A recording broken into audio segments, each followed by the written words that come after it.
On a vu dans une vidéo précédente le lien entre l'équation cartésienne réduite d'une droite, y égale mx plus p, et le graphe de cette droite.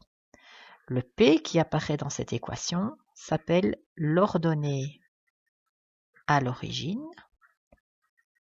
C'est la valeur de y quand x vaut 0. Et au niveau du dessin, il s'agit de la hauteur à laquelle la droite croise l'axe y.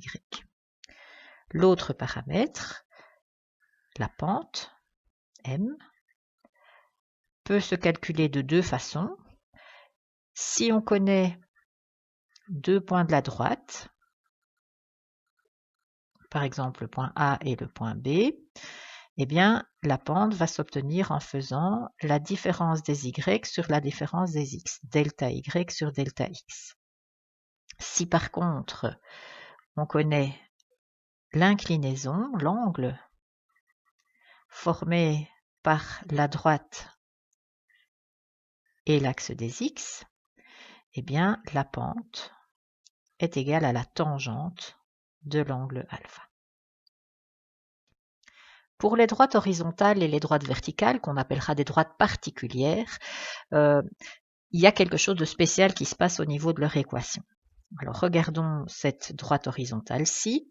Elle croise l'axe y à la hauteur 2, donc on sait que le P de l'équation sera égal à 2. Et si on calcule le M de l'équation, la pente, on doit faire delta y, 2 moins 2, divisé par delta x, 4 moins 1. 0 sur 3, ça donne 0. La pente d'une droite horizontale égale 0. Alors, qu'est-ce que ça donne au niveau de l'équation, du coup? Bien, cette droite a comme équation y est égale à 0x plus 2, c'est-à-dire, en fait, y égale 2, puisque 0x, ça donne de toute façon 0. Les droites horizontales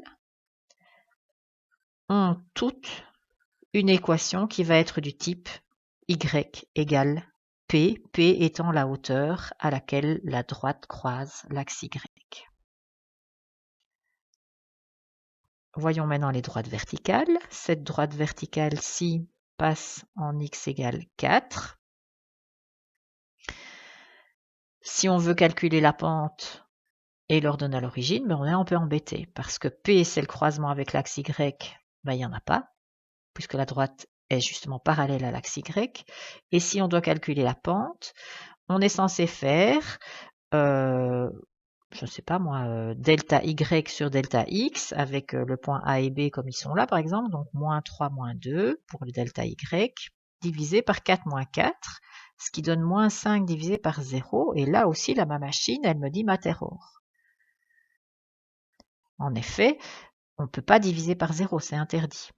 On aurait aussi pu voir que ça posait un problème si on avait pris l'autre définition de la pente, qui était de prendre la tangente de l'angle. Ici, l'angle que forme la droite avec l'axe des x est de 90 degrés. Or, tu sais bien depuis le cours de trigonométrie qu'un angle de 90 degrés, quand je cherche sa tangente, je dois prolonger le rayon. Or, si on prolonge le rayon d'un angle de 90 degrés, on ne va jamais croiser l'axe des tangentes. La tangente de 90 degrés n'existe pas. Donc, tout ça pour dire que on n'arrive pas à trouver ni la pente ni l'ordonnée à l'origine d'une droite verticale. Mais il faut quand même qu'on trouve la façon de donner l'équation d'une droite comme ça. Donc, on va regarder un petit peu les différents points qui sont sur cette droite verticale-ci.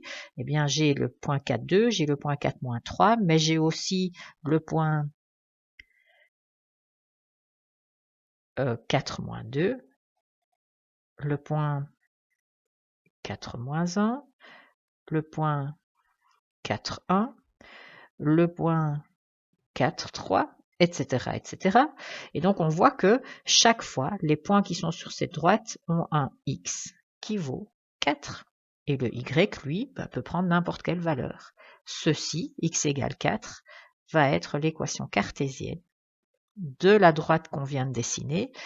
Et de façon générale, l'équation cartésienne d'une droite verticale sera toujours du type x égale un nombre qui sera justement la valeur de l'abscisse de tous les points qui seront sur cette droite verticale.